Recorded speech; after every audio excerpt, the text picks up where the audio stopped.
Dua item dekat tangan sini, ini dah 5,000. Satu keping 2,500, satu keping 2,500. Item kecil je tapi 5,000 dah. Tapi kalau 5,000 tu, kalau ada dalam bentuk cash, dalam akaun bank, kalau saya pertama sekali memang tak pernah cukup lah. Yang kedua, kalau ada pun memang saya mudah sangat nak keluarkan.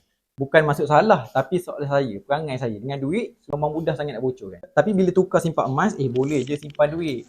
Maksudnya, kebanyakan kita bukan tak boleh nak buat simpanan. Tapi tempat simpan tu tak sesuai dengan diri kita. Simpan duit mudah bocor, mudah terguna. Tapi bila simpan emas, tahu-tahu dah ada 5,000 dah. Itu prinsip penting dalam simpanan. Kalau kita nak ada simpanan yang berkesan, kata guru saya, memang nak tak nak kena susahkan nak keluarkan duit tu. Asing kan? Dan kita kena sulitkan pengeluaran dia. Contohnya dalam untuk emas lah. Susahnya pada psikologi. Cara kita berfikir, bila kita keluarkan emas dekat tangan, kita rasa macam sayang nak jual. Rasa cantik pula emas ni. Tapi bila duit ni psikologi kita suka nak guna, kita suka nak belanja. Jadi kalau nak dapatkan dua keping 5 gram gold bar ni, ini edisi lama dan ini edisi baru sekarang yang macam ni lah. Ini dah tak dapat dah. Kalau ada bajet 5,000, kita boleh terus beli dua keping ni.